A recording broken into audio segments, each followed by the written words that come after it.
Hello everyone, myself Assistant Professor Janvi Dave from Computer Engineering Department, Shri Swaminarayan Institute of Technology, Bhat.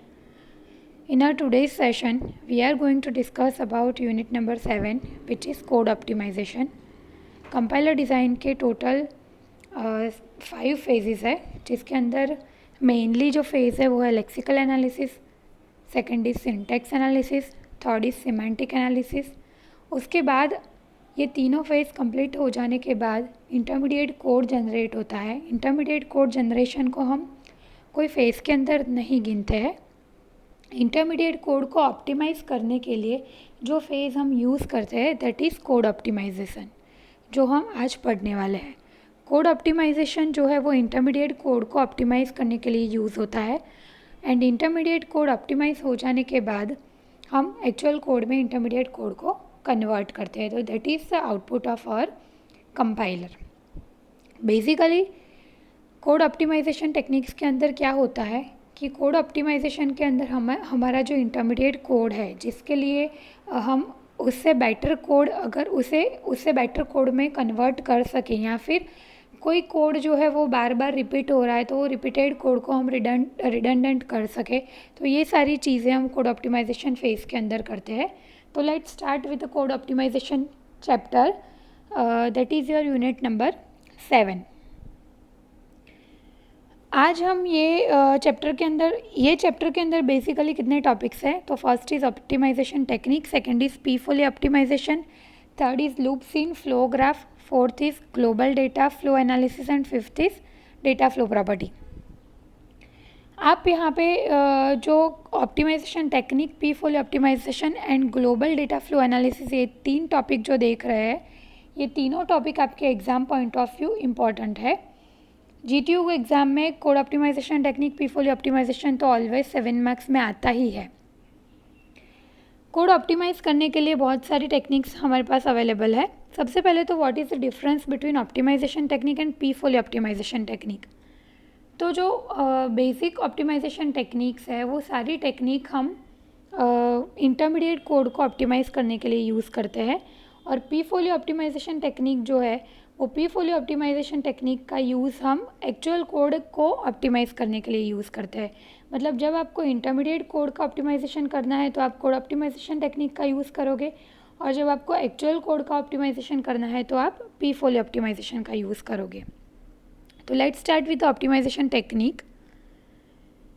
Basically code optimisation phase जो है वो कहाँ पे आएगा, तो front end that is nothing but your analysis phase. And intermediate code के बाद जो चीज़ आती है that is our synthesis phase. Synthesis phase का जो सबसे पहला फेज़ है दैट इज़ कोड ऑप्टिमाइजेशन. यहाँ पे फ्रंट एंड में यूज़र खुद से ही अपना कोड को ऑप्टिमाइज़ करने का ट्राई करता है. उसके बाद वो इंटरमीडिएट कोड जनरेट करता है. इंटरमीडिएट कोड जनरेट हो जाने के बाद कंपाइलर कोड को ऑप्टिमाइज़ करेगा. इंटरमीडिएट कोड जनरेट हो जाने के बाद यूज़र का रोल जो है वो वहीं पे ख़त्म हो जाता है. नेक्स्ट कंपाइलर का रोल स्टार्ट होता है. तो अभी यहाँ पे जो कोड ऑप्टिमाइजेशन होगा वो कंपाइलर करेगा. तो कंपाइलर कोड ऑप्टिमाइजेशन करने के लिए जो डिफरेंट ऑप्टिमाइजेशन टेक्निक का यूज़ कर रहा है फॉर इंटरमीडिएट कोड, तो वो हम देखते हैं. तो आज का हमारा फर्स्ट टॉपिक है ऑप्टिमाइजेशन टेक्निक्स. ये ऑप्टिमाइजेशन टेक्निक हम इंटरमीडिएट कोड के ऊपर अप्लाई करने वाले हैं. सबसे पहली टेक्निक है compile time evaluation. Compile time evaluation का मतलब ये होता है कि हमारे जितने भी कंप्यूटेशंस हैं वो सारे कंप्यूटेशन को हम रन टाइम में से कंपाइल टाइम पे शिफ्ट कर देंगे. मतलब आप रन टाइम के ऊपर जो कंप्यूटेशंस परफॉर्म करवाते हो वो सारे कंप्यूटेशंस अब हम कंपाइल टाइम के ऊपर परफॉर्म करवाएंगे. तो रन टाइम पे जब आप पहुंचोगे तो आपको डायरेक्टली आपके कोड का एग्जीक्यूशन ही करना रहेगा. तो बेसिकली कंपाइल टाइम इवैल्यूएशन के लिए 2 मेथड्स है. तो कंपाइल टाइम इवैल्यूएशन की डेफिनेशन क्या है कि compile time evaluation means shifting of computations from run time to compile time. मतलब आपके ऑपरेशंस का, आपके कंप्यूटेशंस का हम शिफ्टिंग करेंगे. रन टाइम पे उसे परफॉर्म नहीं करवाएंगे बल्कि उसे हम कंपाइल टाइम पे परफॉर्म करवा देंगे. तो that is the compile time evaluation. Compile time evaluation करने के लिए हमारे पास 2 मेथड्स है. फर्स्ट है फोल्डिंग मेथड. फोल्डिंग मेथड में हम क्या करेंगे, तो हम जो भी कांस्टेंट का कंप्यूटेशन हम रन टाइम पे करते हैं वो कांस्टेंट कंप्यूटेशन हम रन टाइम पे नहीं करेंगे बल्कि कंपाइल टाइम पे कर देंगे। यहाँ पे आप देख सकते हो एक एग्जांपल दिया है, example length is equal to 22 divided by 7 multiply by D. अब ये परफॉर्मेंस जब आप करने जाओगे तो क्या होगा, 22 डिवाइडेड बाई 7 का भी हमें एग्जीक्यूशन करना पड़ेगा और उसमें से जो आंसर आएगा उसका मल्टीप्लिकेशन हम डी के साथ करेंगे। तो हम क्या करेंगे, 22/7 का कंप्यूटेशन जो है वो पहले ही कंपाइल टाइम पे करवा देंगे, उसके बाद रन टाइम पे वो 3.14 मल्टीप्लाई बाई डी करके ही आगे जाएगा। मतलब कंपाइल टाइम पे आपको इसकी वैल्यू डायरेक्टली पता है तो आप डायरेक्टली 3.14 मल्टीप्लाई बाई डी लिख दोगे तो ये फोल्डिंग मेथड अप्लाई हो जाएगी। उसके बाद की सेकेंड मेथड है constant propagation. In this technique, the value of variable is replaced and computation of an expression is done at compile time। यहाँ पे देखो पाई की वैल्यू है 3.14 एंड आर की वैल्यू है 5। हमें क्या करना है, एरिया फाइंड करना है pi multiply by R multiply by R करके। तो हम क्या करेंगे, यहाँ पे अगर मैंने ये चीज़ लिखी है pi is equal to 3.14, R is equal to 5 the end area is equal to pi multiply by R multiply by R, अगर मैं ये चीज़ लिख रही हूँ तो क्या होगा, कंपाइल एग्जीक्यूशन टाइम पे वो पाई को रिप्लेस करेगा 3.14 से, आर को रिप्लेस करेगा 5 से, उसके बाद उसका मल्टीप्लिकेशन करेगा। उसके अलावा हम क्या कर सकते हैं कि हम डायरेक्टली ये चीज़ लिख दें कि area is equal to 3.14 multiply by 5 multiply by 5। That means उसे वहाँ पे कोई वैल्यू को कांस्टेंट नंबर देने नहीं जाना पड़ेगा, वो डायरेक्टली उसके पास कांस्टेंट नंबर है ही, वो क्या कर देगा, उसका एग्जीक्यूशन कर देगा एट द रन टाइम। तो वो जो टाइम है हम वो टाइम रन टाइम का बचा सकते हैं with the use of compile time evaluation technique. उसके बाद सेकेंड टेक्निक है common sub expression elimination technique. Common sub expression elimination में हमें क्या करना है, हमारे पास जो भी प्रोग्राम जो भी कोड अवेलेबल है वो कोड के अंदर कुछ लाइंस ऐसी है जो रिपीट होती होगी, तो वो रिपीटेड लाइंस को हम रिड्यूस करेंगे। मतलब वो रिपीटेड लाइन का को हम निकाल के वो सेम लाइन का यूज़ बार बार करेंगे। That is the common sub expression elimination. If the operands of this sub expression do not get change at all then result of such sub expression is used instead of recomputing it each time. अगर आपका operand या operators change नहीं हो रहे हैं और आपने एक बार वो इवोल्यूशन किया हुआ है, कंप्यूटेशन किया हुआ है और दूसरी बार भी आपको सेम कंप्यूटेशन करने के लिए बोलेंगे, तो आप क्या करोगे, वो फर्स्ट वाला कंप्यूटेशन जो है उसका जो आंसर आएगा वही सेम आंसर हम रीयूज़ करेंगे, ना कि हम उसे बार बार कंप्यूट करने जाएंगे।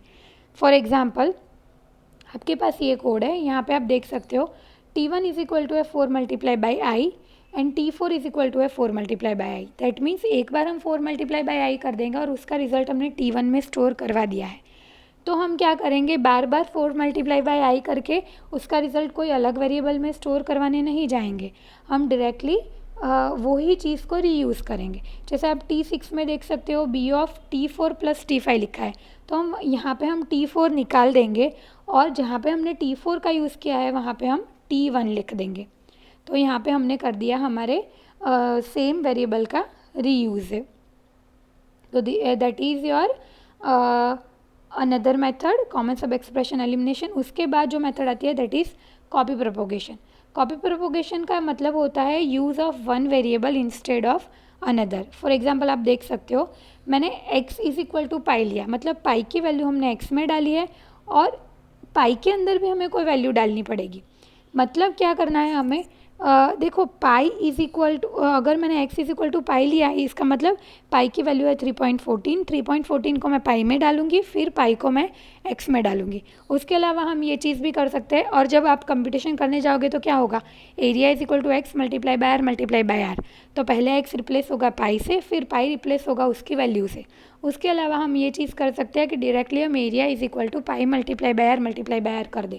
मतलब एक वेरिएबल को दूसरे वेरिएबल में स्टोर करवाओ और वो दूसरे वेरिएबल की वैल्यू कॉल करवा के फिर उसका कंप्यूटेशन करो, वो प्रॉपर मेथड नहीं है।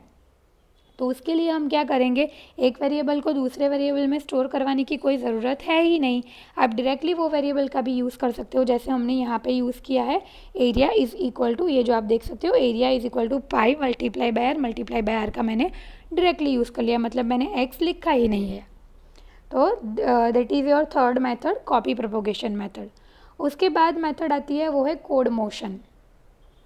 कोड मोशन मेथड में क्या होगा कि optimisation can be obtain by moving some amount of code outside the loop and placing it just before entering in the loop.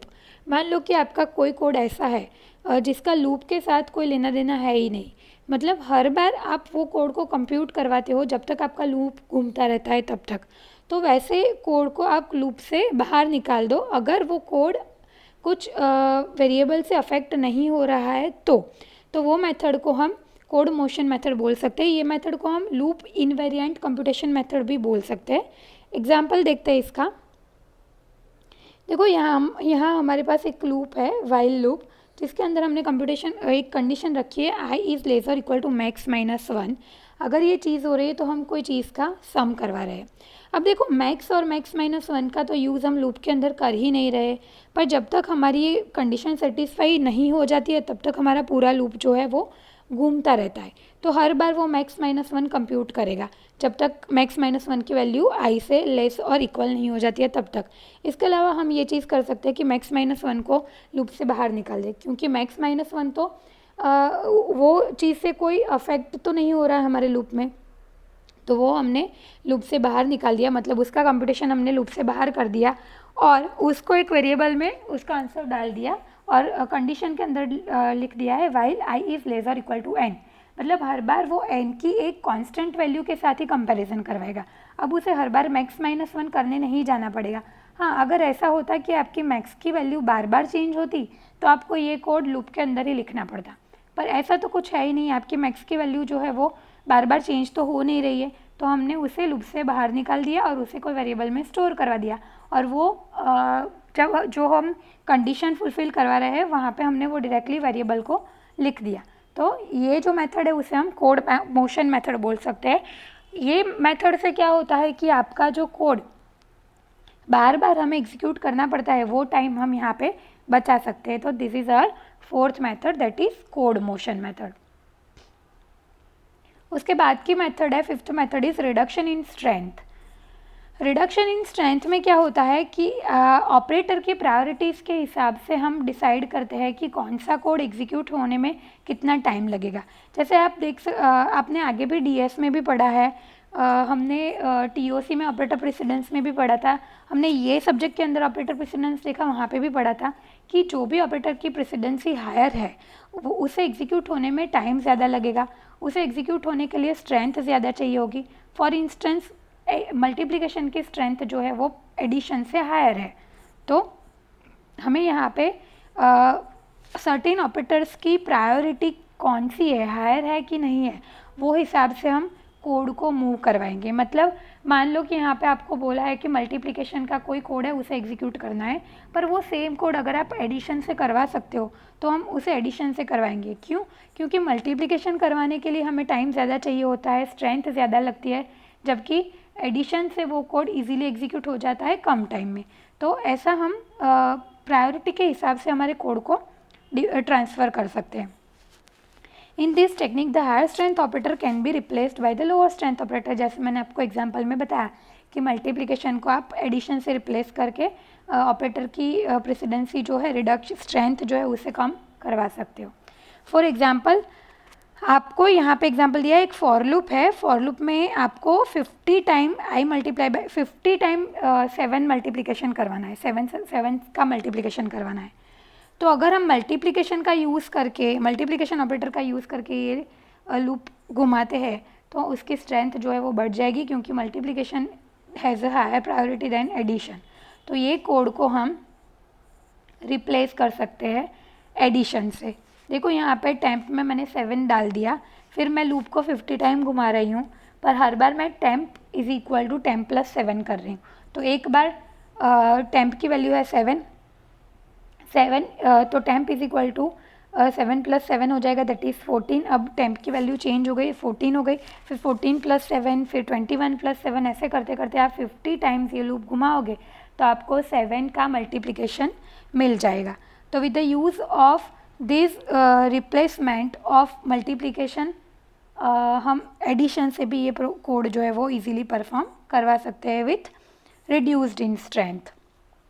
तो ये थी हमारी 5th method of code optimisation technique. उसके बाद है 6th method which is dead code elimination method. Dead code elimination में क्या होता है, the variable is said to be dead at a point in a program if the value contain in to it is never been used. सबसे पहले तो code dead है ऐसा हम कैसे बोल सकते हैं, तो आपका कोई प्रोग्राम है, कोई कोड है या कोई इंस्ट्रक्शन है जहाँ पे आपने बहुत सारा कोड इंस्ट्रक्शंस लिखी हुई होती है, तो वहाँ पे अगर आपका कोई पर्टिकुलर कोड या पर्टिकुलर वेरिएबल या पर्टिकुलर लाइन ऑफ इंस्ट्रक्शन आप कोड में कभी यूज़ ही नहीं कर पा रहे हो, तो वो कोड को हम डेड कोड बोलेंगे। तो आपके प्रोग्राम में जितने भी ऐसे डेड कोड्स है वो डेड कोड को हम एलिमिनेट करवा देंगे ताकि हमारा जो एग्जीक्यूशन टाइम है वो बच जाएगा। The code containing such a variable suppose to be a dead code. तो ऐसे कोड के अंदर जो वेरिएबल होते हैं उसे भी हम डेड डिक्लेयर करते हैं। एग्जाम्पल देखते हैं, i is equal to 0, if i is equal to 1 then a is equal to X plus 5। अब आप देख सकते हो कि सबसे पहले हमने इनिशियलाइज़ कर दिया कि i इज़ इक्वल टू 0।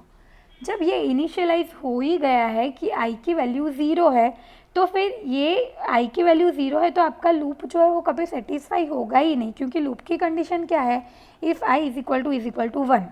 इसका मतलब ये होता है कि अगर आपने i की वैल्यू 0 दी है तो i कभी 1 होगा ही नहीं, और i कभी 1 नहीं होगा तो आप इफ़ लूप में कभी एंटर कर ही नहीं पाओगे। दैट मीन्स आपका इफ़ ब्लॉक जो है वो पूरा डेड कोड है। तो हम यहाँ पे ये डेड कोड को एलिमिनेट कर सकते हैं with the use of dead code elimination method. तो ये सारी जो टेक्निक आप देख रहे हो ये सारी टेक्निक्स कोड ऑप्टिमाइजेशन की टेक्निक है।